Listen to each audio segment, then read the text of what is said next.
मैं हूं मनोज मानस। हमारी खास पेशकश में आपका स्वागत है और सबसे पहले हम बात करेंगे 24 साल का हुआ उत्तराखंड।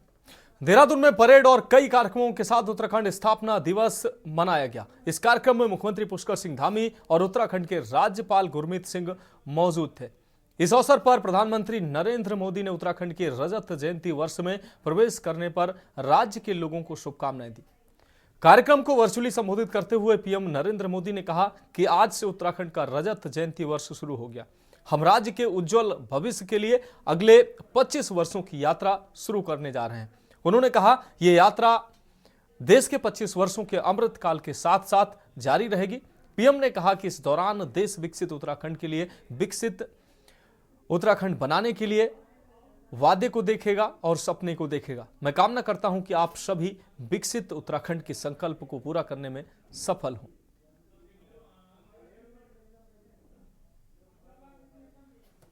उत्तराखंड के स्थापना दिवस की आप सभी को बहुत बहुत बधाई।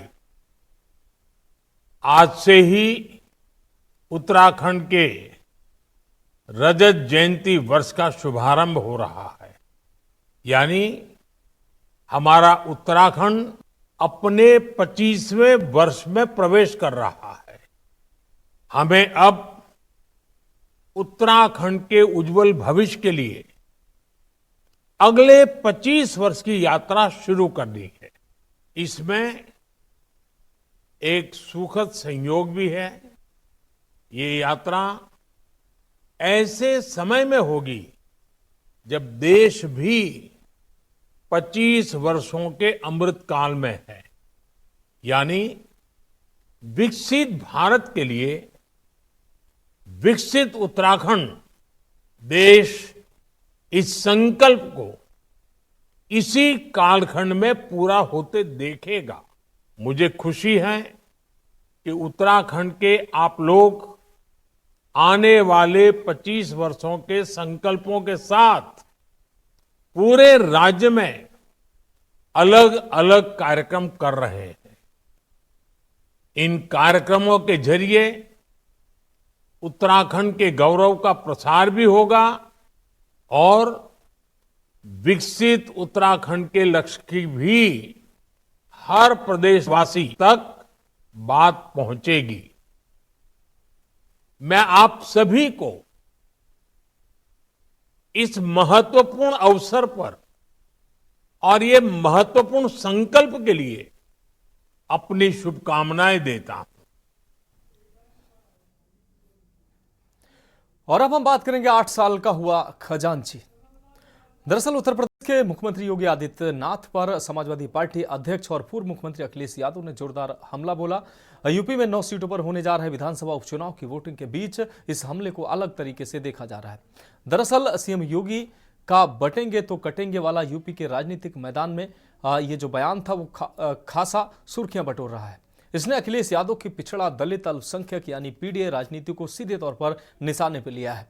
अब तक अखिलेश यादव सीधे तौर पर मुख्यमंत्री योगी आदित्यनाथ पर व्यक्तिगत हमला करने से बचते थे, लेकिन नोटबंदी की वर्षी के मौके पर खजांची यादव का जन्मदिन मनाते हुए अखिलेश यादव ने सीधे सीएम योगी पर निशाना साधा।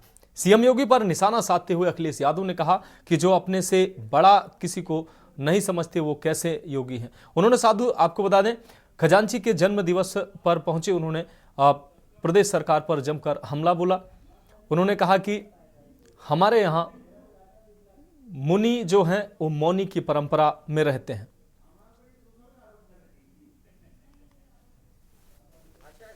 जिनके राज में साधु संतों तक से पक्षपात किया जा रहा हो, संत समाज के बीच झगड़े करवाए जा रहे हैं, जो अपने से बड़ा किसी और को नहीं समझते हैं, वो कैसे योगी हैं। संतों में भी झगड़ा कराने का काम अगर कोई कर रहा है तो सरकार के लोग मिलकर के करवा रहे हैं।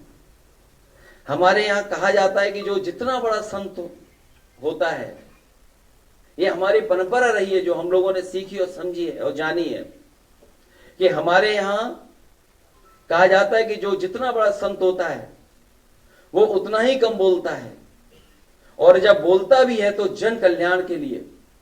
इसलिए उसके वचन प्रवचन कहलाते हैं।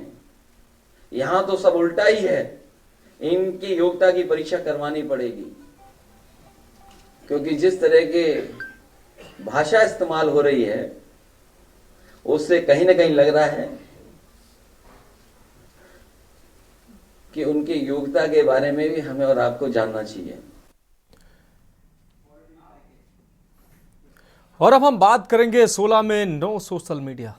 ऑस्ट्रेलियाई सरकार ने गुरुवार को एक बड़े फैसले का ऐलान किया जो दुनिया भर के देशों के लिए मिसाल बन सकता है। ऑस्ट्रेलिया एक ऐसा कानून लाने जा रहा है जिसके लागू होने के बाद देश में 16 साल से कम उम्र के बच्चे सोशल मीडिया का इस्तेमाल नहीं कर पाएंगे। इस कानून के बाद सोशल मीडिया प्लेटफॉर्म को जिम्मेदारी उठानी होगी कि 16 साल से कम आयु वर्ग के बच्चे इनका इस्तेमाल ना कर सकें।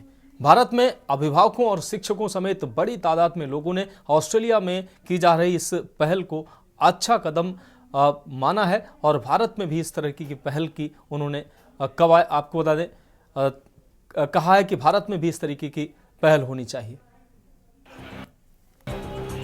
ऑस्ट्रेलियाई सरकार ने गुरुवार को बड़े फैसले का ऐलान किया है जो दुनिया भर के देशों के लिए मिसाल बन सकता है। ऑस्ट्रेलिया एक ऐसा कानून लाने जा रहा है जिसके लागू होने के बाद देश में 16 साल से कम उम्र के बच्चे सोशल मीडिया प्लेटफॉर्म का इस्तेमाल नहीं कर पाएंगे। इस कानून के बाद सोशल मीडिया प्लेटफॉर्म को जिम्मेदारी उठानी होगी कि 16 साल से कम आयु वर्ग के बच्चे इनका इस्तेमाल न कर सके। ऑस्ट्रेलिया के राज्यों और क्षेत्रों ने शुक्रवार को इस नेशनल प्लान पर अपनी सहमति जताई। भारत में अभिभावकों और शिक्षकों समेत बड़ी तादाद में लोगों ने ऑस्ट्रेलिया में की जा रही इस पहल को अच्छा कदम बताया है। आज का जो युवा है और खासकर ये कच्ची मिट्टी बोलते हैं इनको, ये जो उम्र होती है 16 साल से नीचे वाली, ये एक ऐसी एज है जिसमें बच्चे बच्ची का ध्यान सिर्फ और सिर्फ अपने करियर को लेके, अपनी पढ़ाई को लेकर के होना चाहिए। और कहीं ना कहीं ये जब आप सोशल मीडिया के ऊपर जाने लग जाते हैं, फेसबुक, इंस्टाग्राम, स्नैपचैट, तो आप अपने विषय से भटक जाते हैं। मुझे लगता है कि भारत में भी हमें विद्यार्थियों के भविष्य को सोचते हुए इस दिशा में बिल्कुल इसी तरीके से कदम उठाने चाहिए और 16 वर्ष में बिल्कुल बैन करना सही है, क्योंकि मैं ये मानती हूँ कि टीनेज जो विद्यार्थी होते हैं उनका जो मेंटल डेवलपमेंट है उसी एज ग्रुप में होता है। सेल्फ वर्थ है, जो उनका सेल्फ एस्टीम है, वो उसी एज ग्रुप में डेवलप होता है। तो जब आजकल जो सोशल मीडिया के हार्मफुल इफेक्ट आ रहे हैं, जैसे साइबर बुलिंग हो गया या हैरेसमेंट हो गया, या उनमें सेल्फ वर्थ को लेके जो नेगेटिविटी पैदा हो रही है, तो वो उससे काफ़ी हद तक बच सकते हैं।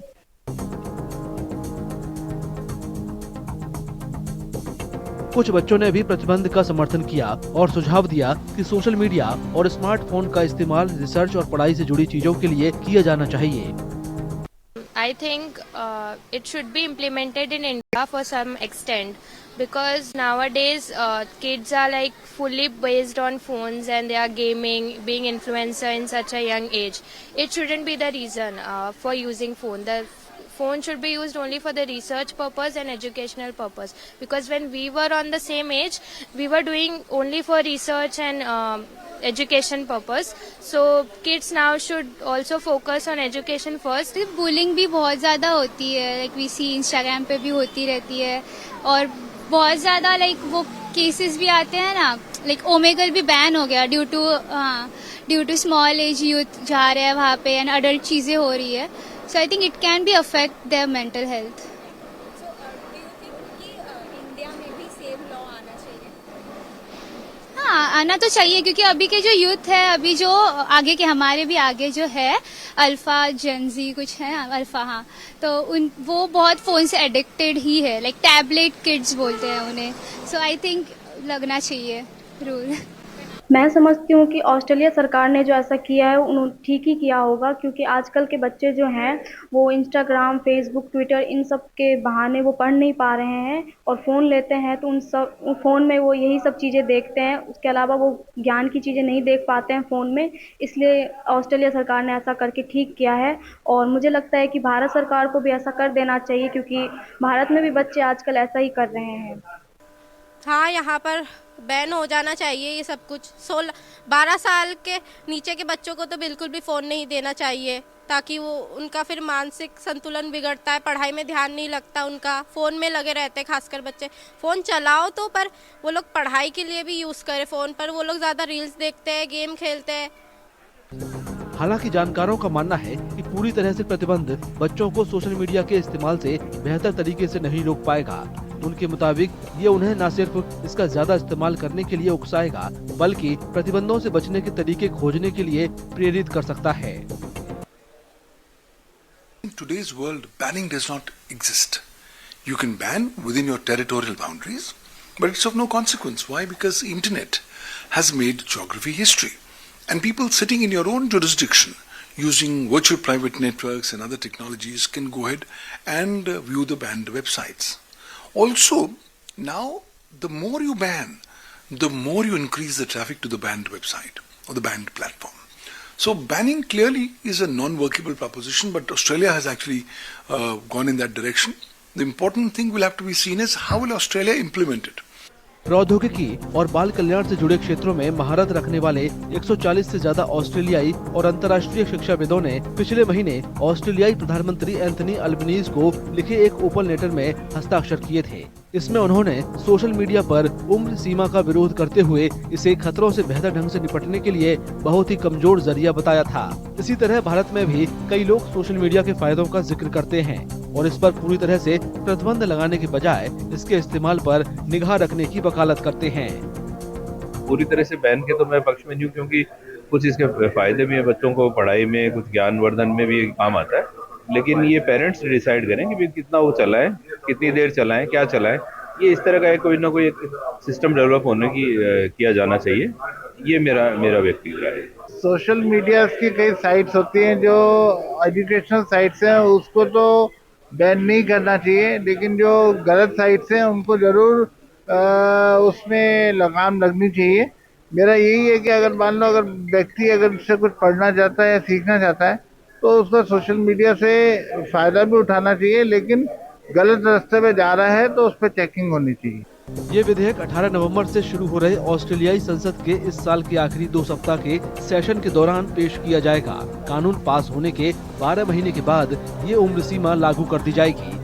इससे एक्स, टिकटॉक, इंस्टाग्राम और फेसबुक जैसे प्लेटफॉर्मों को वक्त मिलेगा और वो 16 साल से कम उम्र के ऑस्ट्रेलियाई बच्चों को इनका इस्तेमाल करने से रोकने के तरीके ढूंढ सकेंगे। तुम्हारी खास पेशकश में वक्त एक ब्रेक का। ब्रेक के बाद हम बात करेंगे झारखंड में साह की हुंकार की। आप देख रहे हैं के न्यूज, खबरों का सारथी। के बाद एक बार फिर से हमारी खास पेशकश में आपका स्वागत। हम बात कर रहे हैं झारखंड में साह की हुंकार की। केंद्रीय गृह मंत्री अमित शाह ने पलामू में रैली में कहा कि झारखंड मुक्ति मोर्चा की अगुवाई वाला गठबंधन देश का सबसे अधिक भ्रष्ट गठबंधन है, उसे सत्ता से हटाया जाना चाहिए। चुनावी राज्य में प्रचार करने पहुंचे शाह ने कहा कि भ्रष्ट लोगों को उल्टा लटका देंगे। उन्होंने आरोप लगाया कि कांग्रेस ओबीसी आरक्षण के विरुद्ध है। उसने महाराष्ट्र में उलेमाओं के लिए 10% आरक्षण का वादा किया है। साथ ही उन्होंने जोर देते हुए कहा कि मैं यहां से राहुल गांधी को चेतावनी देना चाहता हूं कि जब तक भारतीय जनता पार्टी है इस देश में अल्पसंख्यकों को आरक्षण नहीं मिलेगा। शाह ने कहा कि कांग्रेस पार्टी आरक्षण की बात करती है, संविधान में धर्म के आधार पर आरक्षण का कोई प्रावधान नहीं है। हम कभी भी किसी भी धर्म विशेष को आरक्षण नहीं दे सकते। महाराष्ट्र में उलेमाओं के एक समूह ने कांग्रेस को ज्ञापन दिया कि मुसलमानों को 10% आरक्षण दिया जाना चाहिए और कांग्रेस पार्टी के प्रदेश अध्यक्ष ने कहा कि हम इसमें काफी मदद करेंगे। उन्होंने कहा कि मैं झारखंड की जनता से पूछने आया हूं कि अगर मुसलमानों को 10% आरक्षण मिलेगा तो किसका आरक्षण कम किया जाएगा, किसका आरक्षण कम होगा? पिछड़ा वर्ग, दलित और आदिवासियों का आरक्षण कम कर दिया जाएगा। मैं यहां से राहुल गांधी को चेतावनी देना चाहता हूं कि राहुल बाबा, आपके मन में जो भी साजिश हो, जब तक भारतीय जनता पार्टी इस देश में है अल्पसंख्यकों को आरक्षण नहीं मिलेगा। कांग्रेस पार्टी भी महाराष्ट्र में कोई उलेमाओं के समूह ने उनको एक ज्ञापन दिया कि 10% आरक्षण मुसलमानों को दिया जाए और कांग्रेस पार्टी के प्रदेश अध्यक्ष ने कहा हम इसमें आपकी मदद करेंगे। मैं झारखंड वालों को पूछने आया हूं, अगर मुसलमानों को 10% आरक्षण मिलता है तो कम किसका होगा? किसका कम होगा? पिछड़ा वर्ग, दलित और आदिवासी का कम होगा। एक कांग्रेस पार्टी पिछड़ा वर्ग, दलित और आदिवासी का आरक्षण काटकर मुसलमानों को आरक्षण देना चाहती है। मैं यहां से राहुल गांधी को चेताना चाहता हूं, आपके मन में जो भी षड्यंत्र हो, राहुल बाबा, जब तक भारतीय जनता पार्टी है इस देश में माइनॉरिटी को आरक्षण नहीं मिलेगा, नहीं मिलेगा। और अब हम बात करेंगे 8 साल का खजांची। सपा अध्यक्ष अखिलेश यादव ने नोटबंदी को लेकर एक बार फिर सरकार पर हमला बोला है। सपा अध्यक्ष अखिलेश यादव ने यूपी के सीएम योगी आदित्यनाथ के सियासी बयानों को लेकर प्रतिक्रिया भी दी। दरअसल सपा अध्यक्ष अखिलेश यादव शनिवार को लखनऊ स्थित सपा कार्यालय पर खजांची का 8वां जन्मदिन मनाने के लिए पहुंचे थे। इस दौरान अखिलेश यादव ने सीएम योगी पर हमला बोलते हुए कहा कि नोटबंदी के किसी भी दावे को सरकार पूरा नहीं कर पाई है। नोटबंदी केवल दिखावटी बनकर रह गई है, एक स्लो पॉइजन के जैसे इसने किसान, मजदूर, छोटे दुकानदार सभी को अपना शिकार बनाया है। अखिलेश यादव ने खजांची को लड्डू खिलाकर कविता भी सुनाई। इस दौरान अखिलेश यादव ने कहा कि हम सब लोग खजांची को बधाई देने के लिए इकट्ठा हुए हैं। खजांची जितना बड़ा हुआ है, नोटबंदी की नाकामी उतनी दिखाई देने लगी है। नोटबंदी भ्रष्टाचार भाजपा की दिखाई देने लगी है। नोटबंदी केवल दिखावटी बनकर रह गया। नोटबंदी का असर जो है वो स्लो पॉइजन जैसा था, जो नौकरी पेशा दुकानदार, पटरी रेड़ी के जो दुकानदार हैं सबको अपना शिकार उसने बनाया। नोटबंदी से कोई ऐसा नहीं जिसको क्षति नहीं पहुंची। खजांची जितना बड़ा होता जा रहा है, नोटबंदी की नाकामी उतनी ही हम लोगों को दिखाई देने लगी है। और सच्चाई तो यह है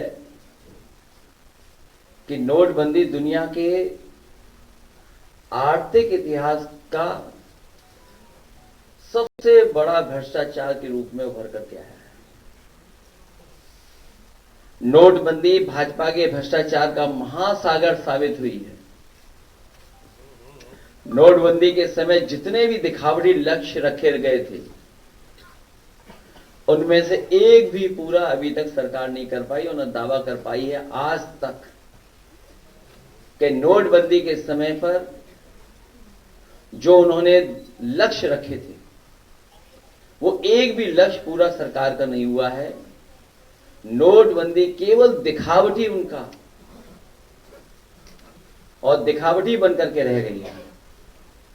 नोटबंदी का असर स्लो पॉइजन जैसा था। पिछले 8 साल में इसने किसान, मजदूर, मध्यम वर्ग, नौकरी पेशेवर लोग और छोटे दुकानदार, व्यापारी, रेडी, पटरी, फेरी वाले सबको अपना शिकार बनाया और कोई वर्ग नहीं छूटा होगा जिस वर्ग को नोटबंदी की वजह से क्षति न पहुंची हो। नोटबंदी न केवल नोटबंदी रह गई थी, बल्कि नोटबंदी के बाद जो भारतीय जनता पार्टी के अन्य फैसले भी लिए गए, जैसे जीएसटी, उससे भी बड़े पैमाने पे कारोबारियों का नुकसान पहुंचाने का काम भारतीय जनता पार्टी ने किया। और अब हम बात करते हैं पुस्तक मेले की। मुख्यमंत्री योगी आदित्यनाथ ने शुक्रवार को गोमती रिवर फ्रंट पार्क में आयोजित गोमती पुस्तक महोत्सव का उद्घाटन किया। यह महोत्सव नेशनल बुक ट्रस्ट और लखनऊ विकास प्राधिकरण के संयुक्त प्रयास से आयोजित किया जा रहा है, जो 9 से 17 नवंबर तक ये चलेगा। मुख्यमंत्री योगी आदित्यनाथ ने इस अवसर पर बच्चों से पाठ्यक्रम के साथ साथ रचनात्मक और ज्ञानवर्धक पुस्तकों को पढ़ने की अपील की है। उन्होंने कहा कि सिर्फ पाठ्यक्रम की किताबों तक सीमित ना रहें, बल्कि अच्छी किताबें पढ़ें और उनसे अच्छी बातें सीखें। मुख्यमंत्री ने कहा कि सभी बच्चों से मेले में एक एक पुस्तक खरीदने का भी अनुरोध किया ताकि उनमें पुस्तक पढ़ने की आदत विकसित हो। मुख्यमंत्री ने डिजिटल युग के बढ़ते प्रभाव पर चिंता व्यक्त करते हुए कहा कि आज के युवा अपने 24 घंटों में से लगभग 6 घंटे स्मार्टफोन या अन्य डिजिटल डिवाइस पर व्यतीत कर रहे हैं। अगर इस समय का उपयोग किसी सार्थक कार्य में किया जाए तो ये समाज और युवा दोनों के लिए लाभकारी होगा। उन्होंने कहा कि हमें तकनीकी का उपयोग करना चाहिए, न कि उसके गुलाम बनना चाहिए। अब वहां उस स्थिति पर हम पहुंच रहे हैं जब टेक्नोलॉजी हमारा इस्तेमाल करने लग गया है और हमें इससे बचना होगा। एक एवरेज युवा के 24 घंटे के कार्यक्रमों को अगर हम देखते हैं तो लगभग उसके 6 घंटे अपने स्मार्टफोन पर या डिजिटल प्लेटफॉर्म पर व्यतीत होते हैं। यानी वह अपने जीवन का एक चौथाई हिस्सा वह अगर किसी सार्थक प्रयास के लिए लगाएं तो उसके लिए भी, उसके स्वास्थ्य के लिए भी और समाज और राष्ट्र के लिए भी उपयोगी हो सकता है। और यही कारण है अच्छा लेखन, उन अच्छे लेखकों की कृतियों के प्रति आम जनमानस का जो रुझान होना चाहिए, उस रुझान में कमी देखने को मिली है। हमें फिर से ऐसी कालजयी रचना को आगे बढ़ाने के लिए लेखकों को भी प्रोत्साहित करना होगा और साथ साथ पाठकों को भी उसके प्रति जोड़ने के लिए तैयार होना होगा। और इसीलिए मैंने अभी कुछ देर पहले जब हम लोग यहां पर बच्चों के साथ मेरा संवाद चल रहा था तो मैंने उनसे यही कहा, प्रयास होना चाहिए परंपरागत पाठ्यक्रम के साथ साथ कुछ ऐसी रचनात्मक पुस्तकों को भी हम बच्चों को दें जो उसके मन में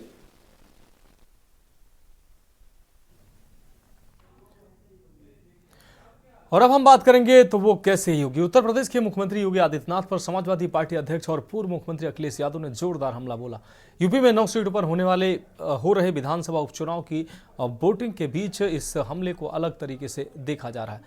दरअसल सीएम योगी का बटेंगे तो कटेंगे वाले वाला जो नारा है वो यूपी के राजनीतिक मैदान में खासी सुर्खियां बटोर रहा है। इसने अखिलेश यादव के पिछड़ा दलित अल्पसंख्यक यानी पीडीए की राजनीति को सीधे तौर पर निशाने पर लिया है। अब तक अखिलेश यादव सीधे तौर पर मुख्यमंत्री योगी आदित्यनाथ पर व्यक्तिगत हमला करने से बचते थे, लेकिन नोटबंदी की बरसी के मौके पर अखिलेश यादव ने सीएम योगी पर निशाना साधा। सीएम योगी पर निशाना साधते हुए अखिलेश यादव ने कहा कि जो अपने से बड़ा किसी को नहीं समझते वो कैसे योगी हैं। उन्होंने साधु संतों की परिभाषा को बताते हुए कहा कि हमारे यहाँ जितना बड़ा संत होता है उतना कम बोलता है। उन्होंने कहा कि योगी का वस्त्र नहीं वचन से उसकी पहचान होती है। हमारे यहाँ मुनि मौनी की परंपरा है। जिनके राज में साधु संतों तक से पक्षपात किया जा रहा हो, संत समाज के बीच झगड़े करवाए जा रहे हैं, जो अपने से बड़ा किसी और को नहीं समझते हैं, वो कैसे योगी हैं। संतों में भी झगड़ा कराने का काम अगर कोई कर रहा है तो सरकार के लोग मिलकर के करवा रहे हैं। हमारे यहां कहा जाता है कि जो जितना बड़ा संत होता है, ये हमारी परंपरा रही है जो हम लोगों ने सीखी और समझी है और जानी है कि हमारे यहां कहा जाता है कि जो जितना बड़ा संत होता है वो उतना ही कम बोलता है, और जब बोलता भी है तो जन कल्याण के लिए, इसलिए उसके वचन प्रवचन कहलाते हैं। यहां तो सब उल्टा ही है, इनकी योग्यता की परीक्षा करवानी पड़ेगी, क्योंकि जिस तरह के भाषा इस्तेमाल हो रही है उससे कहीं ना कहीं लग रहा है कि उनकी योग्यता के बारे में भी हमें और आपको जानना चाहिए। तो साफ तौर पर मुख्यमंत्री योगी आदित्यनाथ पर तंज कसते नजर आए अखिलेश यादव। फिलहाल इस खास कार्यक्रम में मेरे साथ अभी के लिए इतना ही। मुझे दीजिए इजाजत और आप देखते रहिए के न्यूज इंडिया। आप देख रहे हैं के न्यूज, खबरों का सारथी।